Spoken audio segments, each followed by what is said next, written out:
Guys, it's Kelly here and I'm back with another video. Today's video is featuring some products from Trinity Stamps. Today I am going to be using the Nurse Appreciation stamps and die set, the garden flowers, what is it? I think it's nested hearts or stamped hearts. I showed you the balloons, but I didn't use them. And then what was the other? I don't even remember what. Oh, the soup can. Duh. So this soup can it's a very large size. And so this card is going to end up being a 5x7. It's a very large card. I needed a very large card at the time. So this is a shaped card. So I'm die cutting that out. I do believe I cut my paper just slightly larger than like half a sheet, how I would normally. And then it has a fold in the middle, where, you know, you can fold it over. I am just going to reinforce that little fold because I knew that I wanted to use the second piece to die cut out the center. So I needed to make sure my fold was good before I die cut it. And then I'm just going to smooth that out. Before we get too far along in the card, I do want to mention this weekend was World Card Making Day, and Trinity Stamps is having a sale for World Card Making Day. It is through the 10th, October 10th, so 10/10, and it's 15% off your regular order, excluding the new release, and 30% off anything that's in the last call, which the hearts that I'm using here, the little nested hearts, so those are in the last chance, that's what it's called. And then, you know, anything else that you want to pick up is 15% off. There's lots of, good ones that are still going on. But this one in particular with Trinity, because I do like their embellishments so much, is a good time to, stock up on those things. So basically, I am going to cut all of my things out of white. Why did I need a big card? I needed a big card. Here, I wanted like a backer to put behind my framed piece, so I'm cutting out just half of the full size shaped card base. At the time, I needed a big card because my mom had been in the hospital and she was coming home on hospice, and the nurses that we had at the first hospital were absolutely wonderful, and we wanted to send them a thank you. So I was looking for a bigger card base so that we would have more room to write in. That's how I ended up selecting the soup can to kind of act as my vase for all of these flowers. It is a little bit wider than normal. I thought it was fine because we had quite a bit of flowers in there. So here what I'm doing is, so I've done some ink blending. I'm going to do some splatters with some clean water and then do some splatters with the Perfect Pearls. I don't think I scooped any up. I think I already had it in there. So anyway, the coloring is like I used all Copic markers. I did the ink blending on the back to be blue, and now I am going to add a little bit of that blue shading to the front portion of our vase. So I'm going kind of around the edges, and then I am going to end up coloring the top so it looks like the vase is open, but honestly by the time we got done with it, you really could not see it. So I wouldn't fret about that. The other sale that I wanted to tell you about is scrapbook.com. So they have 12% off right now with the coupon code CELEBRATE, but they always do really good free gifts. And I had shared with you guys a few videos ago that I had been using their crafty cleanup cloths and really, really liking them. I've used them for quite a bit. And that is one of the free gifts with a $25 purchase. So if that's something that you thought maybe you would want to try, The only thing that you have to pay attention to is with their free gifts, like it's not going to add them to the cart for you at scrapbook.com. You have to go in and add them. So they have like a free glitter brush marker. They have, with a $25 purchase, the crafty cleanup cloths. With a $30 purchase, you could get some glue. And then, of course, you know, the regular, just the sale is the 12% off. That ends tonight. So I will also link that below directly into the coupons page, so that way you add them into your cart already and you don't forget them, because you will miss out on them if you don't add them in manually. Okay, so onto the leaves. So there's two different ways that you can color the leaves. Well, there's multiple. There's more than two. I chose two just to keep it kind of interesting. So here I'm adding the shading to the base of the leaf and then kind of extending it up, leaving the lightest color on the tip of the leaf.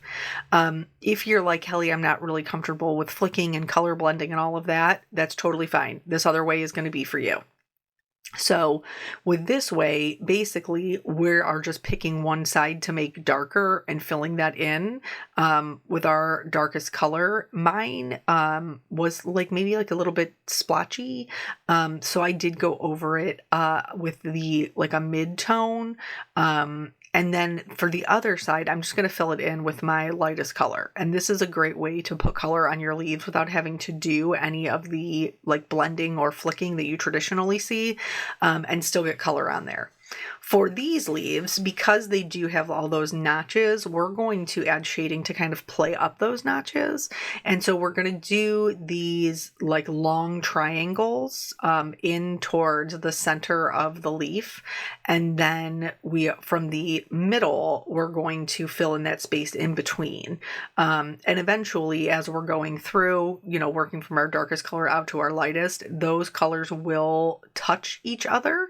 But it will be a lighter color in between, which is going to help give them some dimension to help the leaves kind of pop out and look more dimensional by the time we're filling in with our lightest color. For the heart, I chose to go with a more like traditional red. I did use a lot of different color flowers. Hey, look, this matches my nail polish and I didn't even mean for it to. How funny is that? Don't ask me what color it is. I honestly don't know. It was so long ago.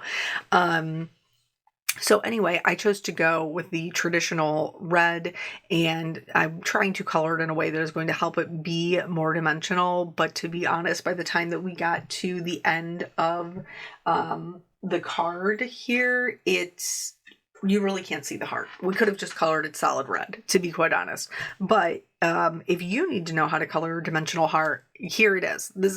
Follow this tutorial.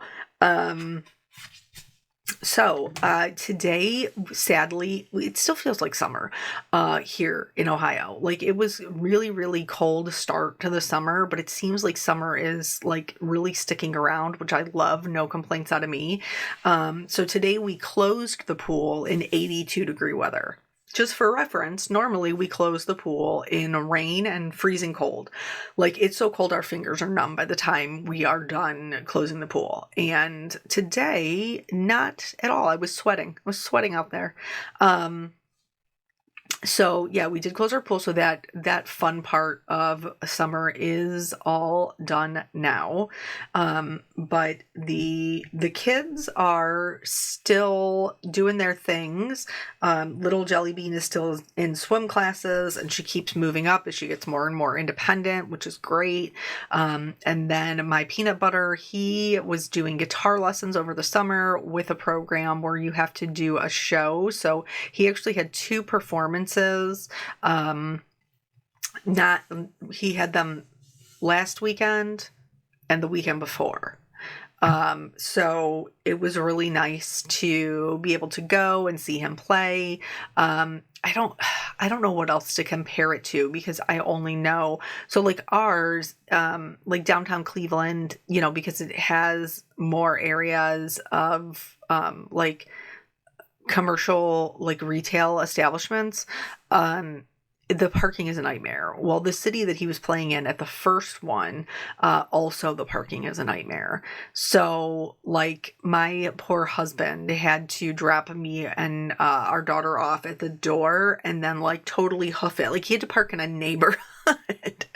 As did really everybody else, honestly. The parking situation was so terrible. So the second one was a little bit closer to home, so it was a little bit more in the suburbs, and that one was better. It was like an open air bar that they were playing in, and we ran into a couple of issues, which I was really proud of him. I was really, really proud of Peanut, first of all, for getting up there, because I know that he wasn't a fan of that at all. But also, like, when there was an issue, and of course, you know, you're playing live, there is an issue. He didn't, like, lose his cool. He, you know, stuck with it and went, you know, out there and tried. The problem that they were having in the first one was there wasn't enough amps for as many guitar players as they had. So there was like a song he was supposed to be playing on that there was another kid who also was supposed to be playing on, but they both couldn't plug in. So that was a little bit of a problem spot, but he overcame it. I was super, super proud of him, because it's real easy, even as an adult, to like that let that stuff get in your head and like kind of overwhelm you. That happens to me all the time with technology. Like, I do get very easily overwhelmed and frustrated by it. So I'm glad that he was able to kind of work through it. So he still wants to take guitar lessons. That particular place is just performance based, and he does not want to do the performances. Also, and I think this is really what the problem is, they made him play a Taylor Swift song. And even though I tried to explain to him multiple times that, like, it's a foundational thing for, like, learning, you know, these things on guitar, he was not happy. He is very much a 90s grunge kid, stuck in it's not even the 2000s, the 2020s. What are we calling these now? I don't even know. I'm not sure. I know that they all have names, but honestly, I'm not entirely positive. I think for the year, I think I'm barely a Gen Xer, or I barely missed the cutoff for a Gen Xer, and I'm a millennial. I honestly don't know. I was born in the 80s, y'all. That's where I was born, in the 80s. I'm just going to say that. So, anyway, we worked very hard to try to get him to understand that, like, just because they're not playing songs that you would pick doesn't mean that there is not a benefit, or that you cannot appreciate, you know, the music that they are playing, and, you know, learn from those things. So, anywho, he is going to continue them. He desperately wants to try out for jazz band, which is at the end of this year. So that is how we started with the guitar in the first place. Let's go back to the card real quick. So these little I think they're berries. These little berry flowers, they are in large blocks together.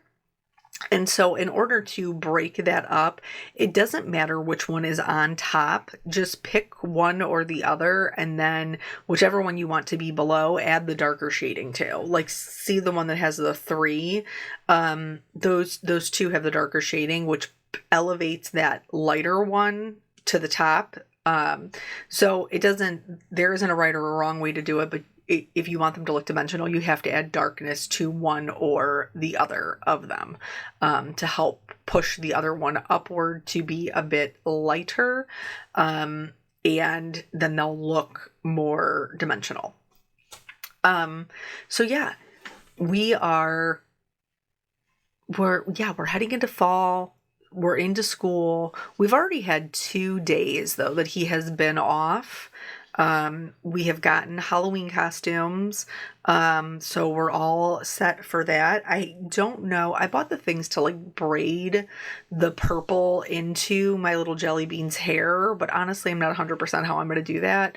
And this is, This is such a funny thing. Let me know if you agree with me or not. Like, hair is fine and it is not gross at all until it leaves your head. Like, once the hair leaves your head, it's like the most disgusting thing ever, and I don't want to touch it.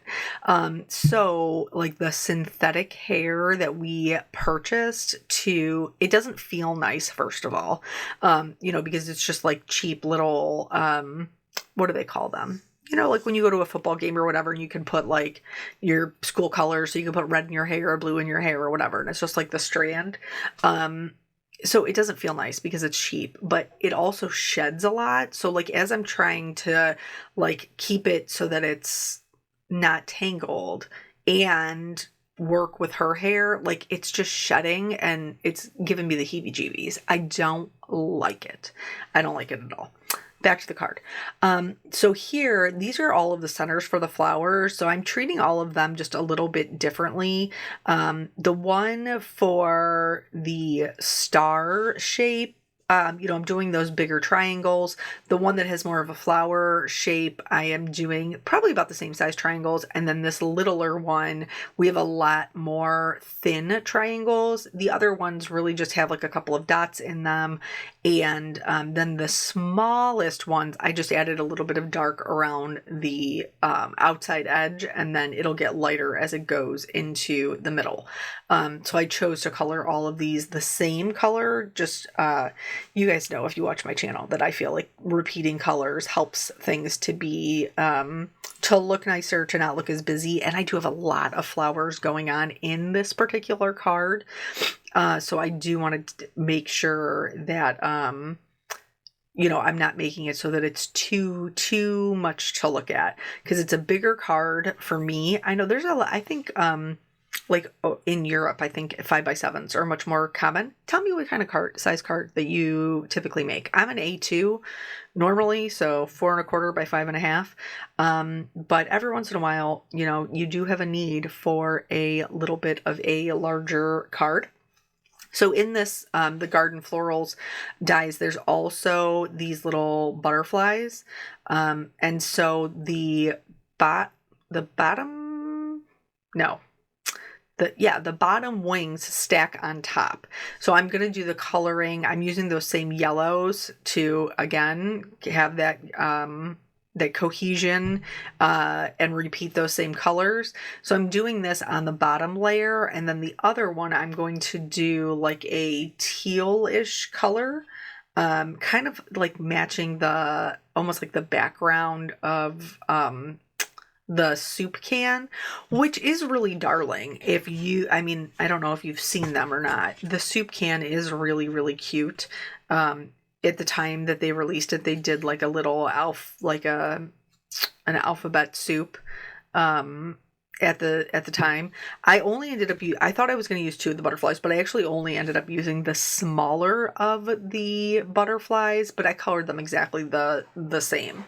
And then my flowers ended up being the purple berries, one red one, 3 oranges, and 3 pinks, I think. But there is still a lot going on there.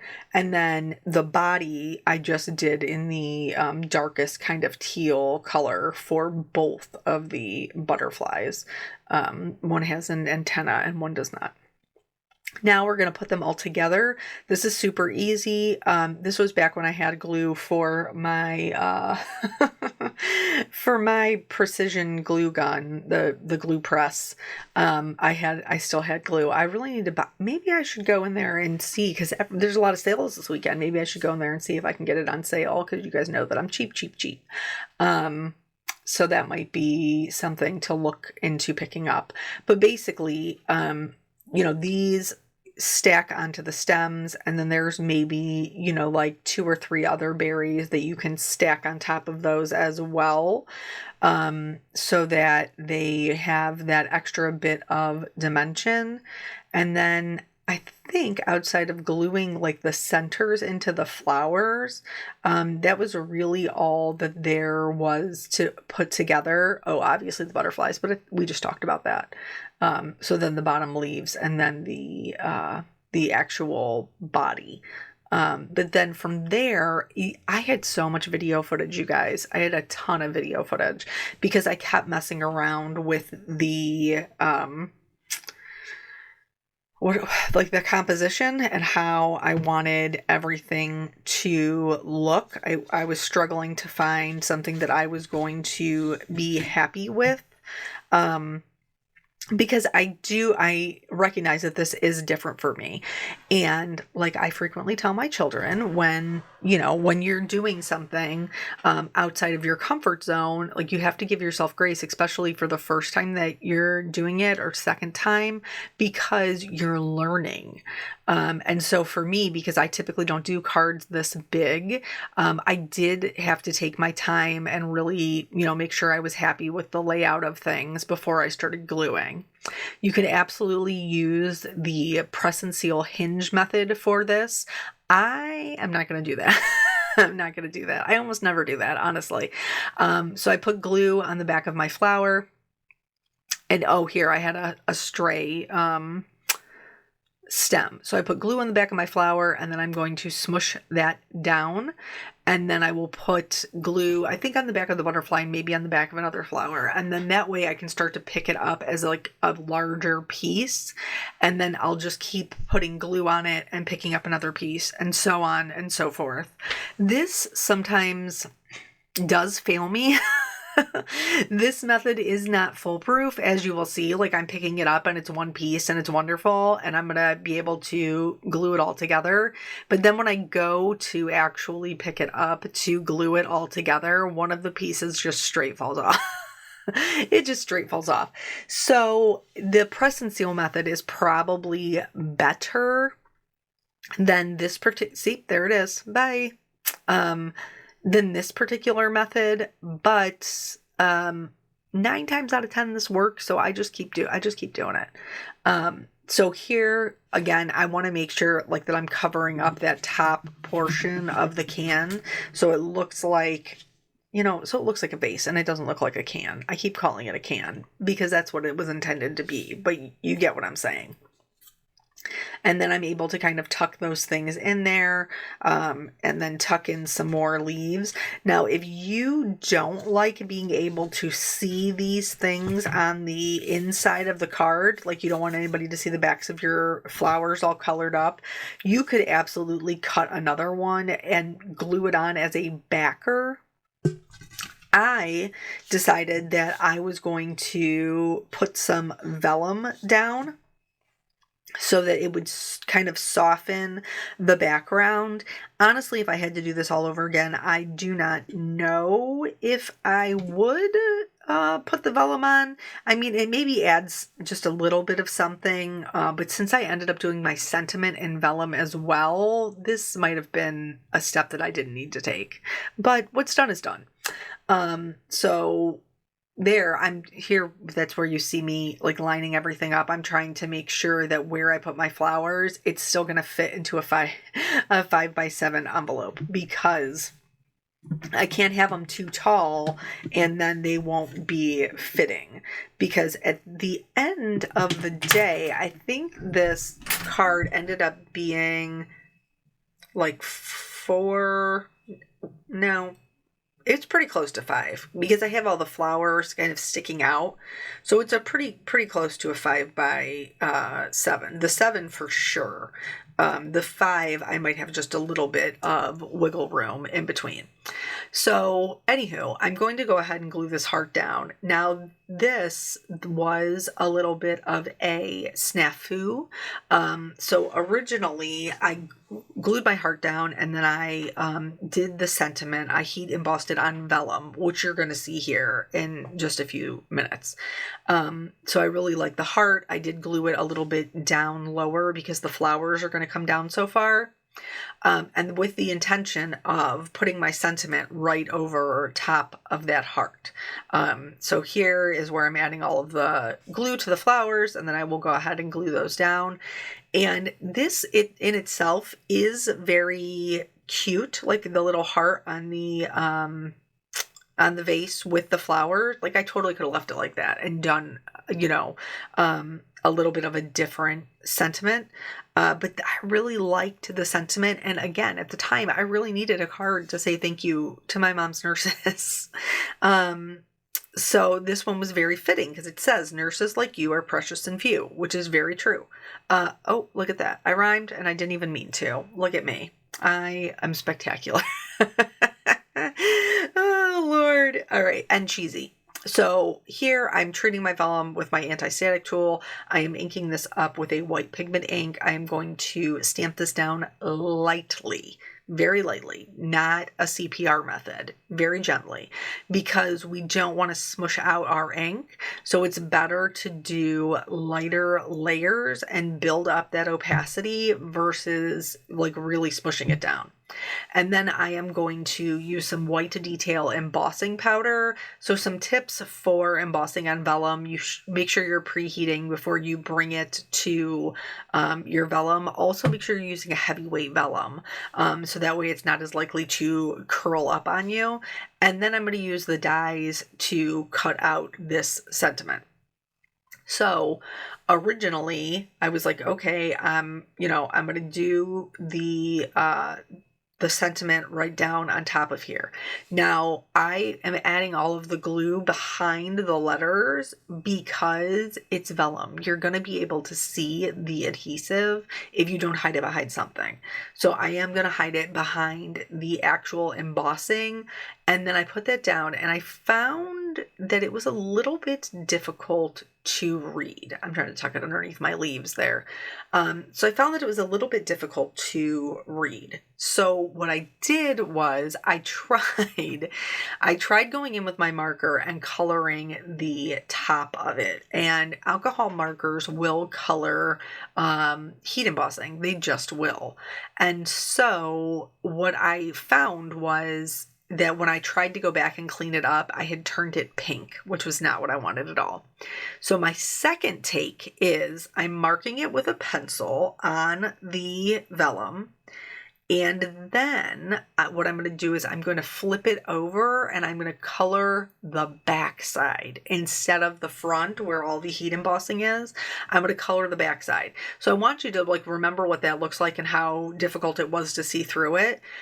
And with this, so I'm watching those little pencil marks to know where I need to color at. Now, I should have done the blue first, just FYI, because I'm definitely running a risk of picking up the red with my blue marker when I go back in to do it. But here you can see how like I'm putting the red behind it, and when I flip it over, it's going to be a lot more legible. But when I put it on the heart, you almost can't see it at all. And that's because it's exactly in the same spot. So here I'm just double checking and making sure I have everything colored in. And then I'm going to do a lighter blue, just like I, did on the background, for the rest of it, because that's all the area that it's going to be overhanging. And so that worked out really well, coloring the behind. So that way I wasn't, having to worry about coloring the actual heat embossing, because alcohol markers will color anything, literally anything. So now here I'm going to do the same thing with adding the adhesive behind the letters. Even though we've colored it, we still want to make sure that we're being particular about where that adhesive is going. So I'm going in again, just behind those letters. This precision glue press really does help with that. And then I'm going to line it up right over the heart so that all of those little lines match up. And then I can press it down. And I did, again, tuck it underneath those two little top leaves there. I apologize for the going out of focus. Again, I filmed this many, many months ago. So I'm going to add some clear sparkle to all of my flowers, of course. And then I did go in and add some white highlights to my berries, to my flowers, to my flower centers. And then also I added some little white polka dots to my butterfly. The little sparkles that I use, these are I think it's the razzleberry I should go in and get more of these while they're on sale too. I love these ones, this blue color. So I added several of those, and then that's it. That's the whole card. So I hope that this inspires you to maybe try something outside of your comfort zone, maybe make a bigger card, or use a card base in a different way. Thank you guys so much for joining me. Don't forget to check out that sale. It goes through the 10th. I will catch you on the next video. Bye.